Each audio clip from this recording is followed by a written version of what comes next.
तो आज हम फिजिक्स के 3 सबसे बुनियादी कॉन्सेप्ट्स को समझने वाले हैं, वर्क, एनर्जी और पावर।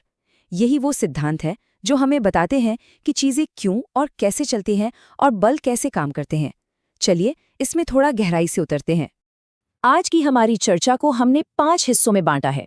हम वर्क यानी कार्य की असल परिभाषा से शुरू करेंगे, फिर एनर्जी की दुनिया में चलेंगे, उसके एक बहुत ज़रूरी नियम को जानेंगे और आखिर में देखेंगे कि पावर और एफिशिएंसी का हमारी रोज़मर्रा की ज़िंदगी में असल में क्या मतलब है। तो शुरू करते हैं पहले हिस्से से। बुनियाद, कार्य क्या है, और ये शायद वो नहीं है जो हम आम तौर पर सोचते हैं। अच्छा, एक सवाल सोचकर देखिए, अगर कोई घंटों तक एक दीवार को पूरी ताकत से धक्का दे रहा है तो क्या इसे कार्य कहा जाएगा? तो फिजिक्स की दुनिया में इसका जवाब है नहीं। देखिए, कार्य के लिए सिर्फ बल लगाना ही काफी नहीं होता। उस बल की वजह से किसी चीज का अपनी जगह से हिलना यानी डिस्प्लेस होना भी जरूरी है। अगर दीवार अपनी जगह से 1 इंच भी नहीं हिली तो वैज्ञानिक नजरिए से कोई कार्य नहीं हुआ, चाहे पसीना कितना भी बहा हो। अब इसे नापने का एक फॉर्मूला भी है। देखिए, कार्य असल में 3 चीजों पर निर्भर करता है।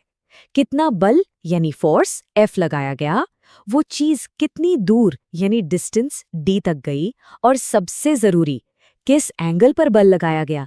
यही एंगल, जिसे हम थीटा कहते हैं, तय करता है कि लगाया गया बल कितना असरदार था। और इसीलिए फॉर्मूला है W = F × D × cos theta, जिसे हम जूल्स में नापते हैं। सबसे आसान स्थिति के बारे में सोचते हैं। जब हम किसी चीज को ठीक उसी दिशा में धकेलते हैं जिस दिशा में वो जा रही है, तो हमारा बल, कह सकते हैं, 100% काम करता है। यहाँ बल और डिस्प्लेसमेंट के बीच का एंगल 0 होता है, और इसी स्थिति में सबसे ज्यादा पॉजिटिव कार्य होता है। अब एक मजेदार केस देखते हैं। क्या हो अगर बल और गति की दिशा एक दूसरे से 90 डिग्री पर हो? जैसे जब हम एक सूटकेस उठाकर सीधा चल रहे हो, हम बल तो ऊपर की ओर लगा रहे हैं उसे पकड़े रखने के लिए, लेकिन चल आगे की ओर रहे हैं। इस मामले में हमारे उठाने वाले बल ने चलने की दिशा में कोई कार्य नहीं किया। फिजिक्स के हिसाब से यहाँ कार्य 0 है। और आखिर में आता है नेगेटिव कार्य। ये तब होता है जब बल गति की ठीक उल्टी दिशा में काम करे। इसका सबसे अच्छा उदाहरण है घर्षण यानी फ्रिक्शन। ये हमेशा चीजों को रोकने की कोशिश करता है, और ऐसा करके वो सिस्टम से एनर्जी को खींच लेता है, अक्सर उसे गर्मी में बदलकर। तो अगर कार्य करने के लिए बल और विस्थापन चाहिए, तो सवाल ये उठता है कि ये सब करने की जो क्षमता है वो कहाँ से आती है? और यहीं पर कहानी में एंट्री होती है एनर्जी की, यानी कार्य करने की असली क्षमता। एनर्जी को सीधी सीधी भाषा में कार्य करने की क्षमता के रूप में ही देखा जाता है। ये एक स्केलर क्वांटिटी है, मतलब इसकी कोई दिशा नहीं होती, सिर्फ मात्रा होती है। और हाँ, कार्य के तरह ही इसकी यूनिट भी जूल है। एनर्जी का जो रूप हम सबसे ज्यादा देखते हैं वो है काइनेटिक एनर्जी यानी गतिज ऊर्जा। ये सीधी सीधी गति की ऊर्जा है। कोई भी चलती हुई चीज, चाहे वो एक तेज रफ्तार कार हो या हवा में उड़ती गेंद, उसमें काइनेटिक एनर्जी होती है। और ये सिर्फ रफ्तार पर नहीं बल्कि चीज के वजन पर भी निर्भर करती है। अब बात करते हैं एनर्जी के दूसरे रूप की, पोटेंशियल एनर्जी। यह वो जमा की हुई या स्टोर्ड एनर्जी है जो काम करने के लिए बस तैयार बैठी है। इसके 2 मुख्य प्रकार हैं, एक जो ऊंचाई के कारण होती है और दूसरी जो किसी चीज के खिंचने या दबले से पैदा होती है। ग्रेविटेशनल पोटेंशियल एनर्जी तब स्टोर होती है जब हम किसी चीज को ग्रेविटी के खिलाफ ऊपर उठाते हैं, जैसे किसी किताब को उठाकर शेल्फ पर रखना।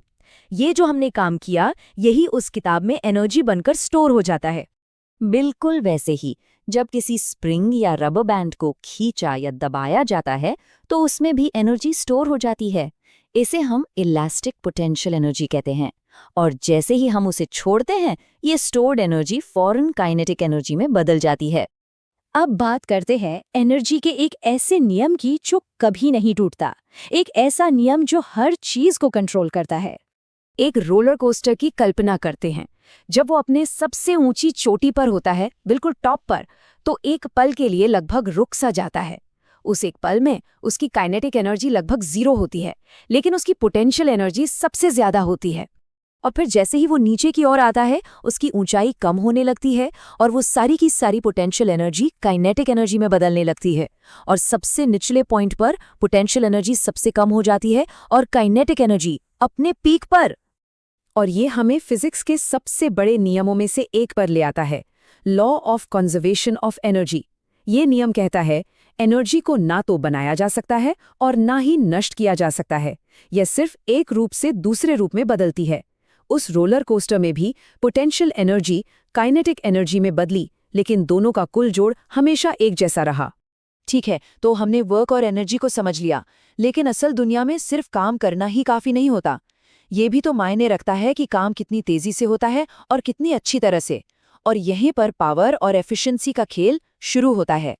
तो पावर ये नहीं है कि कितना काम किया गया, बल्कि ये है कि वो काम कितनी तेजी से किया गया।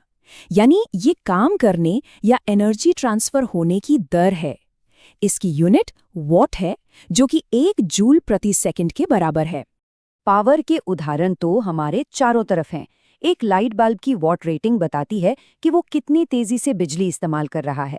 एक लिफ्ट की पावर ये तय करती है कि वो कितनी तेजी से लोगों को ऊपर ले जा सकती है। और एक इंजन की पावर ये बताती है कि वो पेट्रोल की केमिकल एनर्जी को कितनी तेजी से गाड़ी की रफ्तार में बदलता है। और आखिर में बात करते हैं एफिशिएंसी की। ये हमें बताती है कि हम दी गई एनर्जी का कितना हिस्सा अपने असली काम में लगा पाते हैं। कोई भी मशीन 100% एफिशिएंट नहीं होती, क्योंकि घर्षण और गर्मी जैसी चीज़ों में कुछ एनर्जी हमेशा बर्बाद हो ही जाती है। जैसे एक इलेक्ट्रिक मोटर की एफिशिएंसी ये बताती है कि कितनी बिजली असल में घूमने की ताकत में बदली। एक लाइट बल्ब की एफिशिएंसी ये है कि वो कितनी बिजली को रोशनी में बदलता है, न कि बेकार की गर्मी में। और एक कार इंजन की एफिशिएंसी ये नापती है कि पेट्रोल की कितनी एनर्जी असल में पहियों तक पहुंच रही है। और यहीं पर आकर एक बहुत ही दिलचस्प सवाल उठता है।